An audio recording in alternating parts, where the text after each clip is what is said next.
ndibuka igihe kimwe murabona bavuga ngo inkotanyi twaragwanya ha mu Burundi twaragwanye n'inkotanyi hajya mwari muzi ko ari banga bafise tutafise by'ubugwanyi nta kugwana baturusha kabisa nakakubahenda noneho baratuzi ni Kongo bavuga bati atabatwebwe barahafashe hajya baratuzi turazinanye. Mwese abakurikiye iki kiganiro ndagira ngo mbibutse yuko inkotanyi zikiri za zindi ntabwo zigeze zihinduka ziracyavuduka. Turacyari babandi bashobora kwihisha mu ndaki, kurwana mpaka ku mwuka wa nyuma, kudatinya izuba n'inzara n'imvura. Nta nubwo ikibuga cy'indege ngo cya Bugesera cyatangira gukora muri kilometero 3 gusa hafi yaho hari umugabo uvuga yuko azatera u Rwanda, ngo u Rwanda ntabwo rwabyemera, ngo ruzabanza rukora ibyo rugomba gukora mbere ubundi rwikize umuturanyi mubi. Namwe magambo akomeye gucicikana ku mboga nkoranyambaga ashyamiranya u Rwanda n'u Burundi. Nta kundi byagenda kuko umutekano w'u Rwanda ngurageramiwe kubera umuturanyi mubi. Turacyari babandi bashobora kujya mu ndaki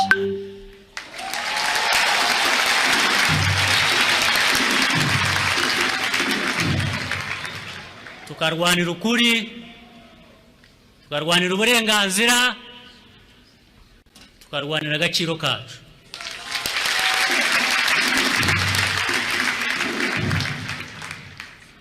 Turacyari babandi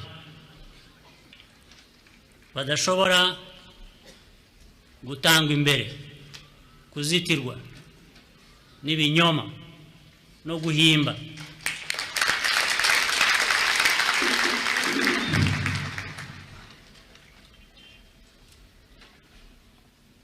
Ntabwo twabe ingaruzwa muheto z'ibinyoma, ntibishoboka.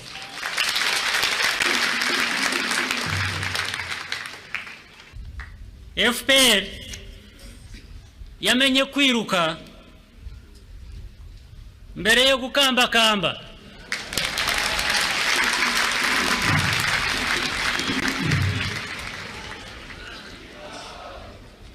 Bitewe n'ibihe yakuriyemo. Ese byagenze bite kugira ngo u Rwanda n'u Burundi bigere ku gasongero nk'aka ngaka? Umwuka mubi ukomeza ucumbeke, intambara ikomeza tutumbe, ibisirikare by'ibihugu byombi biryamire amajanja, abakuru b'ibihugu byombi no bikomange mu gatuza bati ubusugire bwacu bugomba kurindwa. Gusenya FDLR biragendana no gusenya FARDC. Namwe mu magambo akomeye cyane. Ubwirinzi bw'u Rwanda ntabwo bugira umupaka waho bugarukira, ni nk'umuryango w'abibumbye. Kuvuga ngo ni mukureho ingamba z'ubwirinzi, uvuga ngo izi ngamba ziratubuza kubica, ni muzikureho tubarangiza. Nicyo bivusobanuye. Sibyo? Gose waba uri umusazi, ni kibazo cyo kuvuga ngo urumwiyahuze. Waba uri umusazi umeze gute? FDLR byarasobanuwe, bisobanurwa n'abayibayemo, bisobanurwa n'amakuru dufite, bisobanurwa n'amakuru duhabwa n'abari mu buyobozi bwa Kongo. FDLR iri muri FARDC. Nakubwiye ko gusenya FDLR bisaba gusenya FARDC, so bwa mbere mbikubwira muri iki kiganiro. Mu biganiro byashize. Hanyuma mu magambo make iri mu ngabo za Kongo. Hanyuma gusaba leta ya Kongo ngo nisenye igisirikare cyayo, nibwira ko nabwo abantu babayisaba bidashoboka.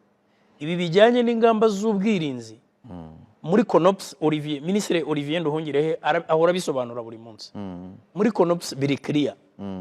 Ni ukuvuga ngo ntabwo ari ukuvuga ngo kora iki, kuraho hwira itafari nanjye nkure hwira. Ingamba z'ubwirinzi u Rwanda rwasobanuye impamvu zashyizweho. Leta ya Kongo mu masezerano yahawe mandate yo gusenya umutwe wa FDLR. Bakoresheje ijambo neutraliser. Alors jewe nkunda gukoresha démanteler, mais ariko kugira ngo wenda boshye ibintu neutralization cyangwa se kuvuga ngo ifo neutraliser le FDLR niyo langage bakoresheje, ariko igisobanuro cyabyo mu kinyarwanda cyiza ni ukurimbura, ni ugusenya uwo mutwe. Leta rero ya Kongo nayo itabikoze. U Rwanda narwo turababwira ngo ntacyo tuvugana gusenya FDLR bitarabaho, kuko muri CONOPS bwa mbere uzaganire na Ministre Biruta bwa mbere byari byanditse ngo hari ahantu handitse ngo consécutivement ngo à ce qui est prévu au point 3 consécutivement u Rwanda ruzakuraho ingamba z'ubwirinzi. Ni ukuvuga ngo gusenya FDLR birabanza, ntabwo ari ukuvuga ngo tugiye kubikora simultaneously kuko urumva sinzi nuko wabikora. Ni ukuvuga ngo twebwe twagaragaje ko dufite impungenge z'umutekano w'igihugu. So nta rujijo rurimo rero, nta rujijo rurimo, ibintu biri clear kuko icyo nshaka kukubwira nuko ibyo kudufatira ibihano ibi ngibi bimaze iminsi ubona.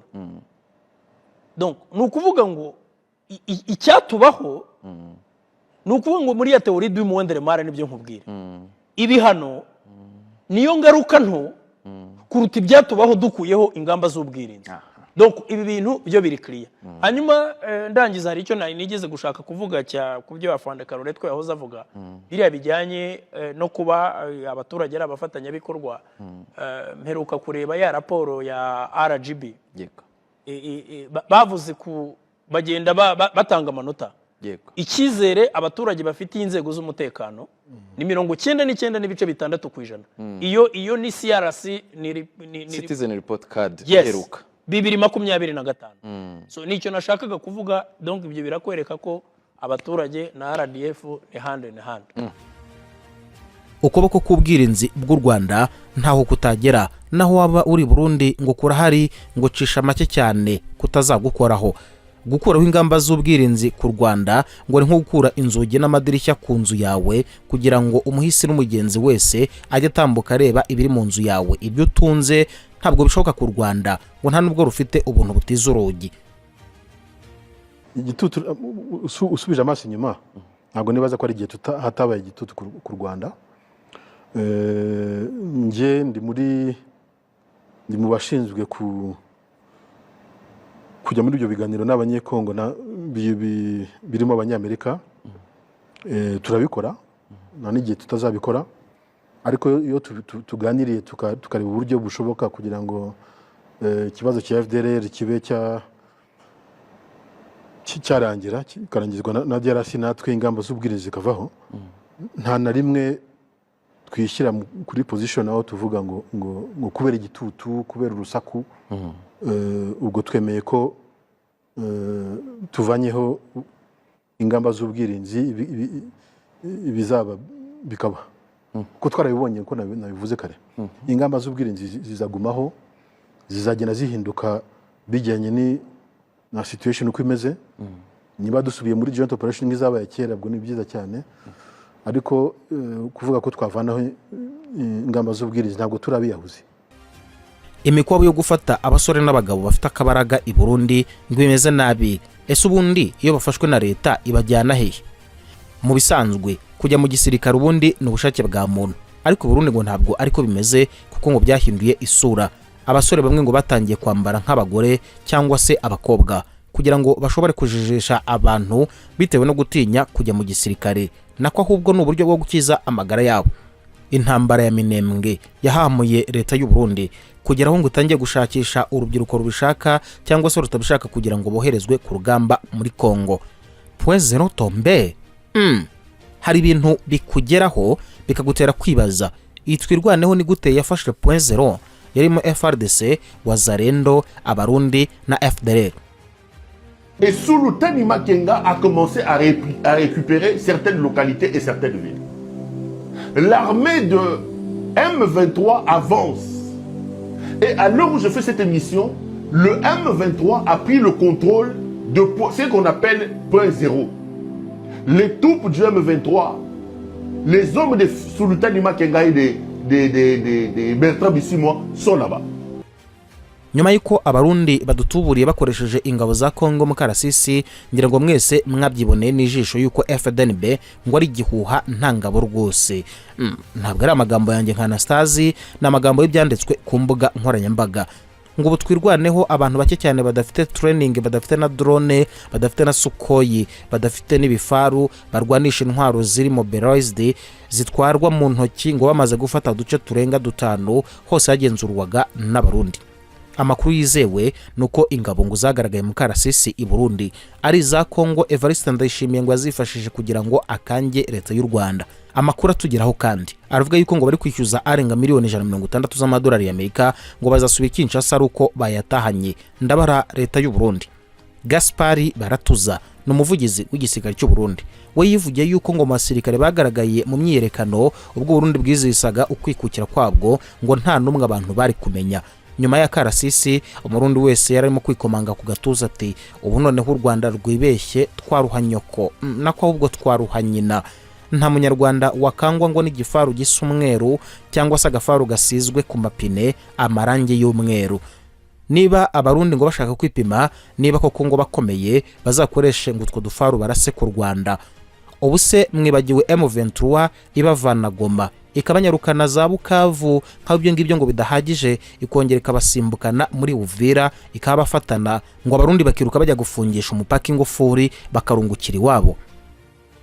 M23 wakumbanya abo banyagwa banagurukamba bambaye botabota.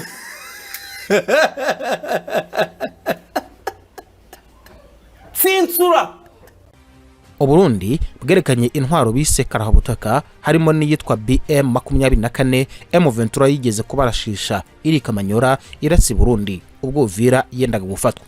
Benshi bibaza ko aho tekinoloji igeze ngo abarundi bakwiye guhumuka izi si intwaro zo kumurika ngo ni intwaro inyeshyamba za M23 zimaranye igihe kitari gitoya cyane. Abarundi ngo bakwiye kugura ubwirinzi bw'ikirere basenye igisirikare ngo bongere bacyubake bahereye kuri fondation ngo nibwo bazaba bafite igisirikare gikomeye. Naho iyo BM24 yo ngo bayigusohoramo ugafatwa mpiri. Yego pe Goma na Bukavu hameze neza ariko nyakubahwa president hari icyo mutarakora kandi nicyo cy'ingenzi. Twebwe abanyarwanda twifuza yuko Goma na Uvira ndetse na Bukavu hakorwa amatora abaturage bahatuye hanyuma bagatora abayobozi babo bakemezwa yuko habaye mu Rwanda ari ubutaka bw'u Rwanda nabo abaturage ari abanyarwanda mu buryo budasubirwaho. Nibwo intambara izarangira ikajya bakadomo mu gihe ibice byavuzwe haruguru hazamurwa ibendera ry'u Rwanda ngo ntabwo mbona Uburundi bushobora gutinyuka kohereza ingabo zabwo ngo zigiye kurwana n'u Rwanda. Abanyarwanda ngo nibwo tuzavuga ngo oye ubu noneho hagira uhirahira atera u Rwanda rw'abanyarwanda abo ni shyano. Nka bya bindi iteka iyo udashaka intambara urayitegura. Iyo ushaka amahoro witegura intambara. Rero ubwo twe dushaka amahoro byo kwitegura twiteguye kera. Amakuru yakomeje gucicikana mu Burundi yamyaga yuko Red Tabara ngo yiteguye gutera u Burundi ku itariki ya 15 kwezi kwa karindwi 2026. Ni iminsi ibiri iratambutse icyo gitero kitarabaye. Red Tabara ngo yagombaga kwifashishwa n'igihugu cy'u Rwanda initeguye no gusubira inyuma mpaka ishyitse ku butaka bw'u Burundi mu mugambi mutindi wo gutembagaza ubutegetsi bw'i Burundi. Amakuru yo mu kinyegero akemeza yuko ngo Rwanda rwamaze gutegura ibikoresho bikomeye cyane cyane byo guha umutwe wa Red Tabara. Ngo hari imigwi myinshi cyane cyangwa se imitwe iteguye gufasha Red Tabara yashoboraga kuvuga nk'uko abarundi bakomeje kubivuga ku ikubitiro warimo igisirikare cy'u Rwanda. Gusa ntabwo igisirikare cy'u Rwanda ari umutwe w'inyeshyamba ahubwo n'igisirikare cyemewe n'amategeko mpuzamahanga. Ngo nundi mutwe cyane urimo ushikira ibiboko by'intambara uhereza Red Tabara AFC M23. Ngo bakoze utujede baturira amasoko kugira ngo bagumure abanyagihugu kugira ngo ye babone uko batera ibihugu byose mu buryo bworoshye. Zantare ngo zirindiriye iyo formation ngo ni Ibitero. Abatutsi n'abahutu iturufu ikomeje gukoreshwa n'ubutegetsi bwa Gitega. Ni ibintu byageze ku gasongero bigasandarira imitima ya benshi. Mbega ko muvuga ubwoko nijyari ndabona umututsi agenda guha raporo abatutsi ati jewe rero narabaserukiye ndiko ndabaserukira neza ari kimenyamenya ngiyireze rita birabaho. Ivyo vyose ndibuka Musenyeri yarakiri president wa Sena agiye kubaza ati tubaze yuko ivy'ubwoko twaguma tubiharura induru zavuze. Mugabo sindigera mbona abahutu bagize ikoraniro kaminuza ryo gutora ababaserukira. Sindabona abatutsi bagize ikoraniro rya kaminuza ryo gutora ababaserukira. Sindabona abatwa bagira ikoraniro kaminuza kaminuza ngo batora baserukira. None kubera iki wemeza ngo araguserukira kandi ajeje gukorera abarundi bose, aserukira wowe cyangwa aserukira abarundi bose? Ibi byose nivyo biriko birarutera ubujuju, nivyo bituma igihugu kidatera imbere, kuko competence umenga twarayihevye duca tuja mu byo bwoko gusa. Nagira ndababwire ni mwamuri indongozi muzi cari c'Imana, mumenye ko umuntu utegerezwa gukorera abene gihugu bose. Ntibisabwa rero kubura umuhutu cyari umututsi, bisabwa kubura umuntu afise bya bindi 14. Iyo mbaje narinjeje nka communication naca ngenda nkavyandika neza kugira bahora baza kugura amaporotere bakagura ibi bintu 14 biranga indongozi dusomye mu ijambo ry'Imana, bagacabona ifoto. Iyo foto igaca yitwa ifoto y'Imana iri hajya ikurereka, tukaraba ko hari na babiri bokira. Ni zahabu ki iri gucukurwa igambiriye kumena amaraso, gukebanya no kugubanura abavandimwe batuye ibihugu byombi, kugera ku isi yose ikomeje kutwota. Abandi bati ni murasane n'ubundi abanesha abandi bayobore. Yago Pondati ati ubu nkinzeho, nkinguyeho, ndongeye nkingaho. Nge rero ndangajeho ngo mbinjize mu mwuka mubi w'intambara yakomeje gucumbeka no kubirira ku mbibi z'ibihugu byombi. Benshi bati kuva Barundi bajya muri Republika Demokarasi ya Kongo byababaje u Rwanda, kugera naho rushinja abarundi kwica abanyekongo b'abatutsi. Ibisamashyengo n'ubudode bw'amagambo. Bene byo bati ngiye kuraba haji Kongo nsanga imbere ya 96 nta kibazo cy'abahutu n'abatutsi cyarike. Mbega mvuga abahutu bavuga abatutsi, nta kibazo cyari kihari. Abakongomani ivyo by'abatutsi bavyumviyo. Jewe ndafata indege ndagenda Kinshasa kubwira abakongomani yuko abanyamurenge atari abatutsi n'abakongomani bafise ubwoko bwabo bavuga ururimi rwabo. Reka kubesha mubabeshera, barabaye politize, bagiye kubishiramwe politike. Abanyamurenge baramye ari abakongomani, nta kibazo cyari kihari imbere ya 96. Ico kibazo rero cagiye kuza 96 kivuye he? Murumva mu Burundi twakwegewe mu 59 bivuye ku vyabaye mu Rwanda. Abakongomani nabo nyene vyabaye inyuma 96 bakwegewe nande ibibaye mu Rwanda. None u Rwanda rabaye mabi yose, ibi bihugu byacu biza biraronka mabi avuye mu Rwanda. ariko se ubundi Uburundi n'Abanyarwanda hari icyo dupfa? Cyaba gihari se twagera ku ngazi yo guhigirana ubwicanyi n'intambara z'amasasu n'iz'ubuzima tutazitsinze? Intumwa y'Imana Mbayahaga ati Abanyarwanda n'Abarundi ntihage bazobesha ngo turankana. Oya, hitwankana gatoya nta n'urubaho gusa. Ni ibihugu bibiri bitegetswe n'abantu babiri na programme zibiri. Hagera igihe rero ntizumvikana. Mesino Abanyarwanda n'Abarundi twankana. Nabonye umujenerali benshi abwo hari benshi bize mu Burundi, abajenerali bayibigira nivyo. Nta nitwankana. Kumuroscope yavuga ko nkunda nuko azoko naje namukunda, nuko azinaje ntamwanga, nta kwanko ruhari. Kuko wanashaka je mpora ndababwira nti hazogera igihe ico dupfa kisumbwe n'ico dupfana. Ico dupfana kizokwama, n'ico dupfana kizokwama. Rero umuntu w'ikijuju rero nuwo kuvuga ati ndankanaka kubera ari umurundi, ndankanaka kubera ari umunyarwanda, utazi iyo programme ya politika izohagararira. Bene yahagarara waramaze kumwereka yuko mwanka, uzomusigurira gute? Wamuhora iki? Wamwankira iki? Ndabura mu ngingo zifatwa ingene ibihugu byacu biyobogwa n'ingene ibibazo bihari byohera. Jewe nawe na Scovia ntiturimo, niwe two kwankara dufike. Yes. Ego. Nta mpamvu nimwe hari. Ego. Gusa umwe wese ari wabo. Kandi hagaze kuvuga umwe wese avuga akwegera hehe iwabo. Ngayo nguko ubwo hari icyo mutumvise. Ngaho rero nimwicare mukomeze, buri wese afunge umukandara we. Pilote mbatwara hirengereye mwisanzure mu buryo bunogeye amatwi mu nkuru mbara nkuru ifite umutwe ugira uti ampakabando nandare iruta mpakabando ndambarare. Ni umugani w'ikirundi. Abarundi nizere ko turi kujyana. Ninde rero uzarambarara hagati y'u Rwanda n'u Burundi? Ninde wo kwandara? Aha twagiye. narumvise avuga ngo urumva ngo ingabo ngo z'u Rwanda zirakomeye. Niyo mamutsi nanje ingabo mfise basha. Sha iyo abari bazi ingabo mfise bazimenye gute batayaga n'Imana ngo ibereke. Cyandara abarundi bagize ubwoba. Burya bw'abantu bwa shetani. Iyo babazi iconzi baba baremye ntacyo bazobimenya intambara iheze.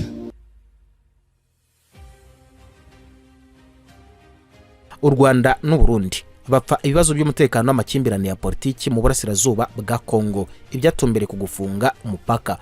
Ntabwo nirengagiza ikibazo gikomeye cyane cya Red Tabara, kuko leta y'u Burundi ishinja ubutegetsi bw'u Rwanda gucumbikira no gufasha inyeshyamba za Red Tabara ngo zihungabanya umutekano w'u Burundi. Ibyo u Rwanda rwakomeje guhakana rwivuye inyuma. U Rwanda ntabwo rwishimira yuko u Burundi rwohereje ingabo zabwo muri Kongo gufatanya n'iza FARDC kurwanya M23, kuko n'ubundi rwo ruvuga yuko ingabo za Kongo zifatanya n'umutwe wa FDLR. Kubera izo mpamvu z'umutekano, u Burundi bwafunze imipaka yabwo yose ibuhana imbibi n'u Rwanda, ibintu ubutegetsi bw'u Rwanda buvuga yuko binyuranije n'amahame y'umuryango wa Afurika y'Uburasirazuba.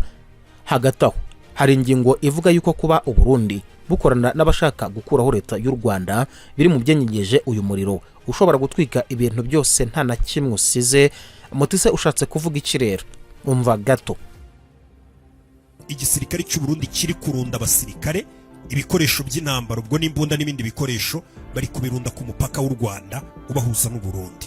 Andi makuru noneho aremeza ko abasirikare ngo b'u Burundi noneho bari gufatanya na FDLR ndetse ngo bari kuza birunda hafi y'umupaka. Byo turabireba mu kanya. Kayumba Nyamwasa izina ryakomeje kuvugwa kenshi rigashyirwa mu majwi y'uko rikorana na FDLR ndetse na leta y'u Burundi. Bamwe bati yabaye ikigarasha, abandi bati n'indwanyi y'ubwoba itararwanye urugamba. Byose bitangirira aha mu myaka ibishize. Umubano hagati y'u Rwanda n'u Burundi wakomeje kuzamo agatotsi n'ubushyuhe bukomeye cyane nyuma y'aho perezida w'u Burundi Evariste Ndayishimiye yongeye gushinja u Rwanda gutera inkunga no guhugura abarwanyi b'umutwe wa Red Tabara. Ingorane ziri ni kuri iki kibazo cy'u Rwanda, nacyo nta murundi n'umwe atabizi. Nohanura igihugu cy'u Rwanda yuko comenya ko babandanije barera umuntu ariko arica inzoya. Nitwifuza yuko tugiranira imigenderanire n'igihugu gikoresha uburyarya, igihugu cy'iyorobetsi. Ntibishoboka ko hari igihugu gishobora kuvuga ko gigomba gukundana n'u Burundi muga kiriko kiriyorobeka cyashize iwa mu kirenge kugira ngo turihonyore. Ibihugu bimwe bimwe birabizi. Ubuyobozi bw'u Burundi bufata Red Tabara nk'umutwe w'iterabwoba, bukavuga ko bamwe mu bawugize bagize uruhare mu igeragezwa ryo guhirika ubutegetsi ryabaye mu gihugu cy'u Burundi mu mwaka wa 2015. Ni umutwe washinzwe mu 2011 washinzwe kugaba ibitero bitandukanye mu Burundi mu mwaka wa 2015. Ubwo hari ku cyumweru Perezida Evariste Ndayishimiye w'u Burundi yavuze ijambo mu nama y'urubyiruko yabereye i Kinshasa ku butaka bwa Kongo nyuma yo kwitabira umuhango w'irahira rya Perezida Tshisekedi. Muri uyu muhango yari yitabiriye nk'intumwa y'umuryango wa Afurika yunze ubumwe ishinzwe urubyiruko, amahoro n'umutekano. Yavuze yuko urubyiruko rw'u Rwanda ruri mu bunyage. Avuga ko akarere kagomba gukomeza guhangana kugeza ubwo abanyarwanda ubwabo bazashyiraho igitutu ku butegetsi bwabo.